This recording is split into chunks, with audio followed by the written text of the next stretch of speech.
There have been a lot of crazed leaders throughout history, many of which we've looked at on this very channel, but few have been as depraved as the man who absolutely brutalized Uganda throughout the 1970s. With his penchant for torture, severed heads, and by his own admission, cannibalism, he thoroughly deserved the description given to him by the man he replaced as Ugandan president, Milton Obote. The greatest brute that an African mother has brought to life. In this week's Biographics, we enter the very bizarre world of Idi Amin.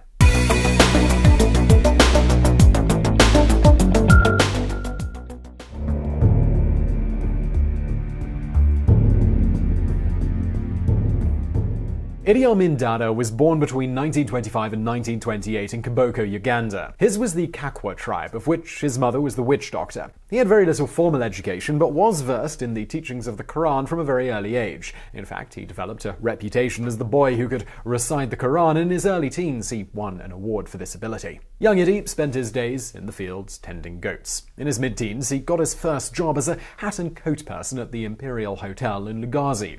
It was there that he came to the notice of a British Army officer. Idi had grown into a tall, strapping young man. He spoke the Kiswahili language and he had little education, meaning he would readily follow orders. These were all seen as desirable traits, and the officer pulled some strings to allow him to enter the British colonial army. In 1946, Idi began his military career as the laundry worker in the Maga Maga barracks in Jinya. After a year of this, he advanced to the 21st King's African Rifle Corps at Gili. Shortly thereafter, his unit was relocated to Somalia. Idi proved to be a keen, eager soldier. His courage, boldness, and cruelty were traits that marked him as a standout private. After hunting down shifter animal raiders in Somalia, he was sent to Fort Hall, where he began training for the Scottish military band. By the age of 20, Idi had grown into a young behemoth. At 6'4", he weighed in at 240 pounds, and he was as strong as an ox. He excelled at boxing, becoming the Ugandan light heavyweight boxing champion, as well as an accomplished swimmer.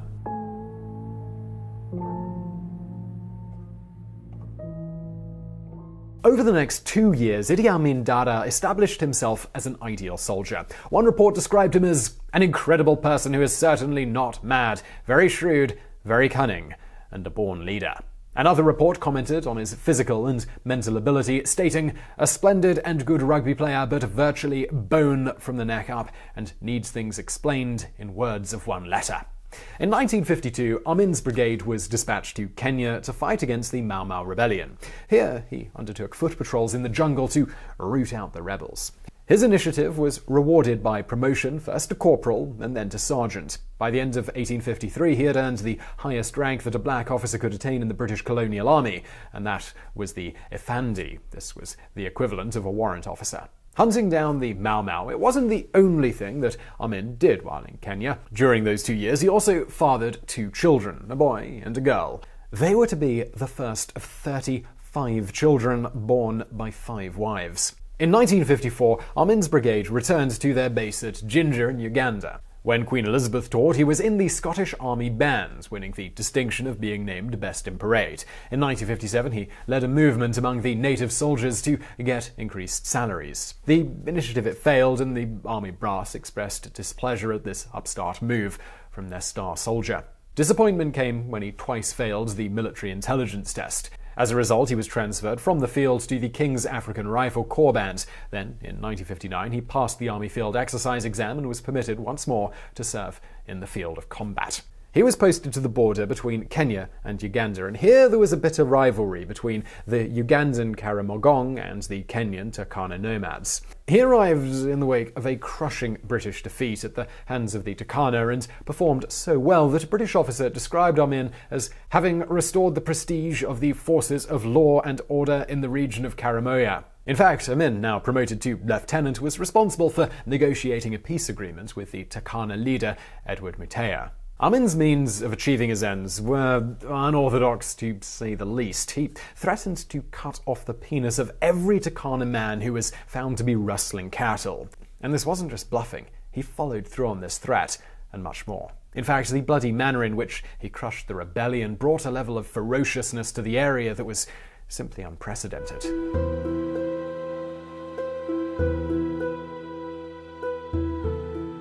In 1962, Uganda won independence from Great Britain. Suddenly, the nation had its own army. Whereas previously the native brigades had been treated as second-class soldiers by the British and were doing the bidding of their colonial overlords, now they were free of those shackles. A large number of British officers remained in Uganda to oversee the emergence of the Ugandan army. As early as 1964, Amin began making moves to gain military strength within the Ugandan army. His actions in putting down the Turkana rebellion brought him to the attention of Uganda's first Prime Minister, Milton Obote, and he promoted the hulking young fighter to the position of Deputy Commander of the Army. He was also put in command of the 1st Battalion of the Ugandan Army. In 1965, Amin led his battalion into the Congo to support nationalists and resist the foreign-supported government there. The mission was unsuccessful, with the Ugandan forces being repelled by the Congolese mercenaries. Later that year, Amin became entangled in a scandal involving the smuggling of gold and ivory. President Frederick Botesa II demanded an investigation. Obote responded by making Amin General and Chief of Staff and tasked him with the strong handling of the situation. He then had 5 ministers arrested and named himself as president. Amin was dispatched with an army force to the place of President Botesa. Amin personally fired a 12mm gun that was mounted on his jeep to blow holes in the president's palace walls. Botesa, however, had gone into hiding and managed to flee to England in 1969. Obote was pleased with the strongman tactics of his right-hand man, Idi Amin. In 1967, he gave him supreme command over the army. That same year, Idi enrolled at university and took English classes. He would eventually receive a doctoral degree from the university. In 1969, Idi Amin's leadership of the Ugandan army was challenged. The Ugandan People's Congress were attempting to bring about reforms. They had major concerns with the tactics that the commander-in-chief was using to exert his control. He had established a pattern of brutalizing his enemies, fomenting massacres against communities that appeared rebellious, and executing opposition leaders. Recognizing the shifting winds, Amin began to take courses in socialism.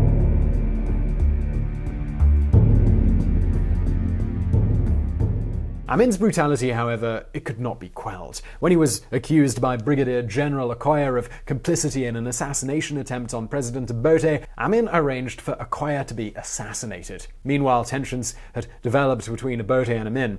Idi had focused on recruiting soldiers from his own tribe in order to build up his personal following. Then it was proven that he had indeed been behind the attempt on Obote's life. At the same time, it was revealed that he had misappropriated 40 million shillings from the Military Operations Fund. In 1970, Obote had Amin fired from his position as Commander-in-Chief of the Army and instructed his attorneys to prepare a prosecution against him. To avoid arrest, Amin fled to Kampala. From there, he waited for his opportunity to strike back at Obote. That opportunity came on January the 25th, 1971. On that date, President Obote was attending a Commonwealth Summit meeting in Singapore. With the aid of Rwandan rebels, he staged a bloody coup, proclaiming himself both Prime Minister and President. Obote heard about this on the flight home from Singapore and diverted his flight to Tanzania. Over the last couple of years, Obote's relationship with the Western powers had been increasingly turbulent. As a result, the change of government was actually welcomed by Western governments. Indeed, Obote was also so unpopular at home that the majority of Ugandans celebrated his overthrowing. The Western powers, they had high hopes for this new Ugandan regime. They felt that Amin would be able to check Russian influence in the region. What they knew of Idi Amin, they liked. He was a sportsman, a national champion boxer, and a man who had failed the army intelligence exam, yet gone on to receive a university doctorate. What they didn't realize was that Amin was a dictator of unprecedented ruthlessness.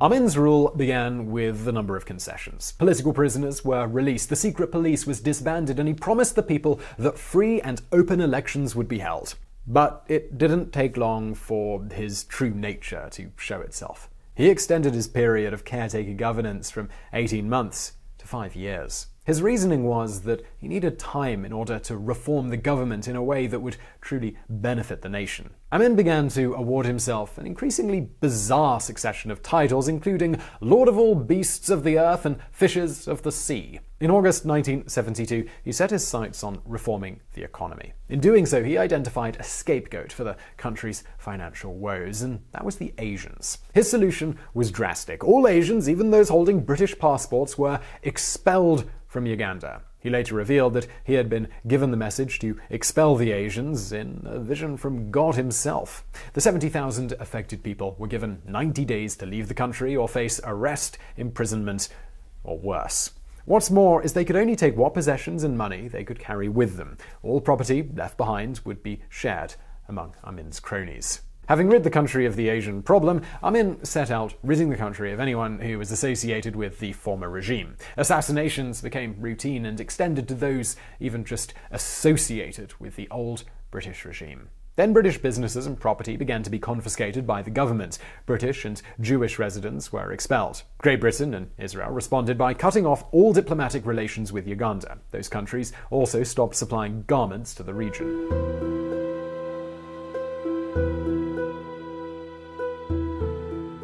Amin now had to find a new supply of arms. He found it in Libya. In order to achieve that agreement, Amin promised that country's own dictator, Muammar Gaddafi, that he would convert the nation to Islam. The Ugandan dictator also turned to Russia for military support, giving them the assurance that he would serve as a stalwart of resistance against the Western powers. He also gave his support to the Palestinian struggle against Israel. Back home, Amin made sweeping changes within the structure of the army. 36 leading officers were told to report to Makindye prison for special training in subversion techniques, but when they got there, they found themselves being thrown into prison cells. All 36 were then bayoneted to death. Former Army Chief of Staff Brigadier Suleiman Hussein was arrested and taken to another place of confinement. There, the men who were formerly under his command beat him to death with their rifle butts.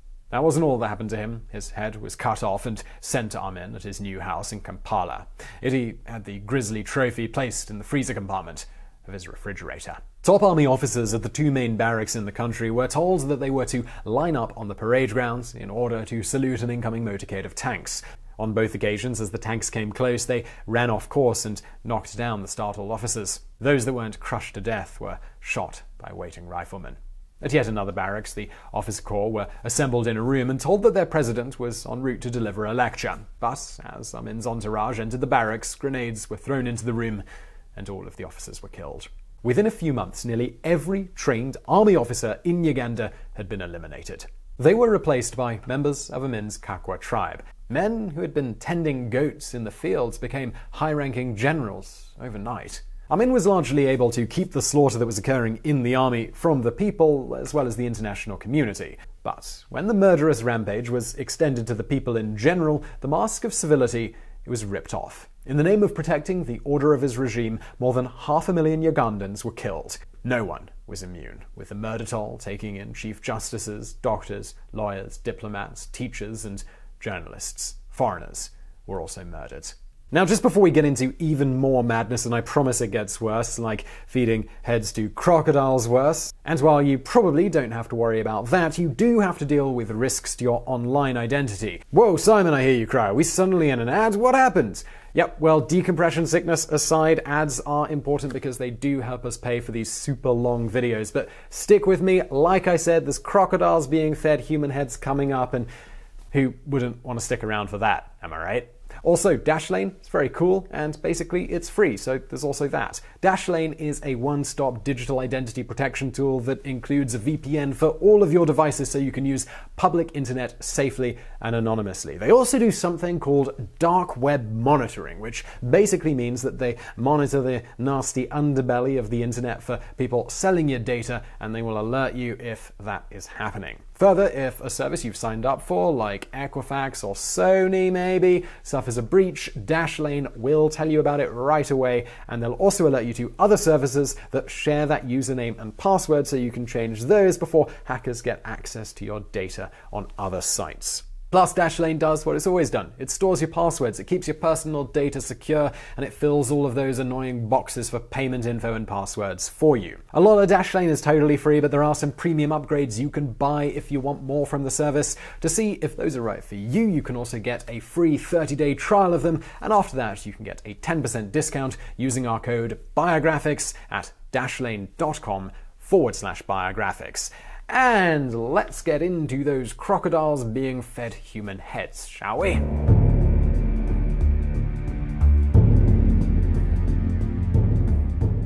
Unlike many other brutal dictators, Amin took a personal hand in the slaughter.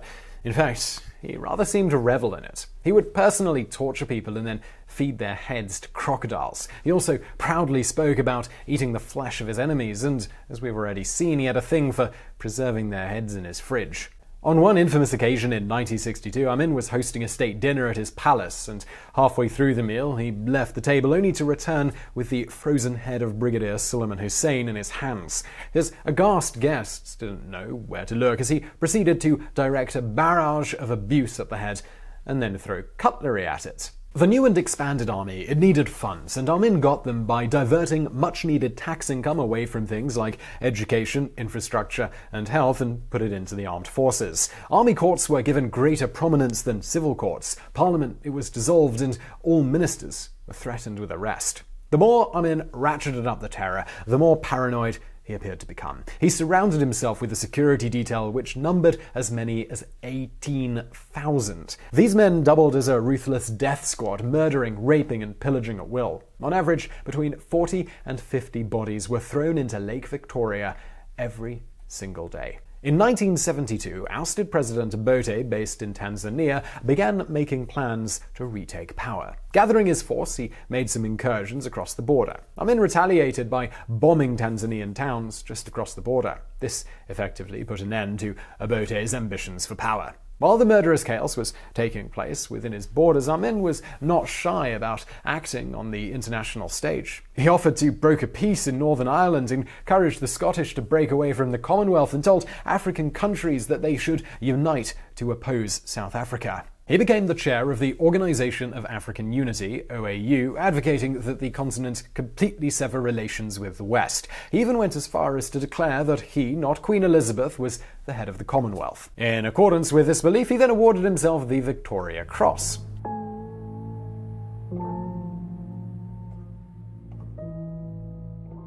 In establishing links with Russia and Libya, Amin offered his support to the Palestinian Liberation Organization, or PLO. When members of the PLO hijacked a plane en route from Tel Aviv to Paris in June of 1976, Amin invited them to land the plane at Entebbe airport. With 256 hostages to bargain with, the two PLO hijackers demanded the release of 53 PLO prisoners held by the Israelis. Early on, one of the hostages, an elderly person by the name of Dora Bloch, choked on some food and was transported to Kampala Hospital.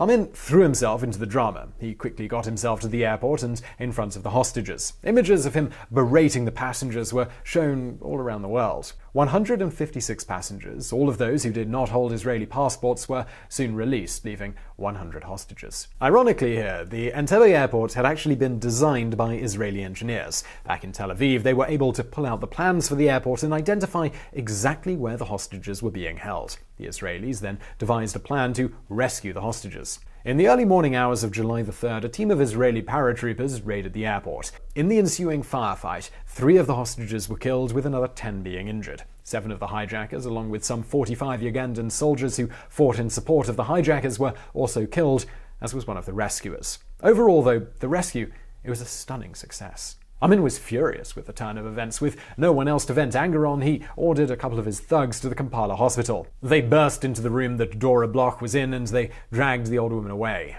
She was never seen again. If the world didn't realize that the Ugandan dictator was stark raving mad, his stated intention to build a memorial to Adolf Hitler left them with no doubt. Following the raid on Entebbe, Amin's grip on power was beginning to weaken. By now, the economy was a disaster. An attempted coup was staged in 1977. Though unsuccessful, it ratcheted up Amin's power levels to an all-time high. All of those suspected in being involved in the plot were executed, with entire army units just being wiped out. Then, in an attempt to galvanize the people, he spread the lie that the Tanzanians were about to invade. He mounted a series of preemptive strikes against the supposed invasion. However, he refused to provide air support for the ground attacks. This led to the needless deaths of thousands of his troops. The Tanzanians pushed the invaders back and then surged into northern Uganda. Amin had intended for the war with Tanzania to be a distraction from the problems at home. But the plan, it had backfired. As the troops surged into the country, locals joined them in a spontaneous effort to reclaim their country.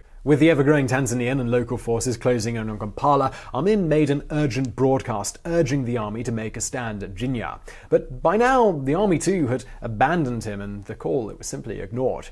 Seeing the writing on the wall, Amin, along with his 5 wives and 35 children, fled to Libya, where they were given sanctuary by Muammar Gaddafi. Amin left his country with an inflation rate in excess of 200%, a national debt of $340 million, and the corpses of between 300 and 500,000 of his own people. As the people struggled to recover under the reinstated presidency of Milton Obote, Amin and his family lived in relative luxury under Gaddafi's largesse. However, the two despots had a falling out in 1981, and Amin left Libya for Saudi Arabia. Life with the Saudis was a big come-down for Amin and his family. They now existed on handouts provided by the Saudi government. He attempted to come back to Uganda in 1988 with a small group of armed followers, but nothing came of it. The end for the mad dictator came on August 16, 2003. He had fallen into a coma the month before. With his kidneys failing and no signs of recovery, his family decided to turn off his life support. He died with the quiet dignity that he denied so many of his victims. On hearing about the death of his former army chief, Milton Obote called Amin the greatest brute that an African mother has brought to life. So I sure hope you found that video interesting. If you did, please do give us a thumbs up below, and don't forget to subscribe. Brand new videos just like this every day of the week. Also, thanks to Dashlane, please do check them out below. And as always, thank you for watching.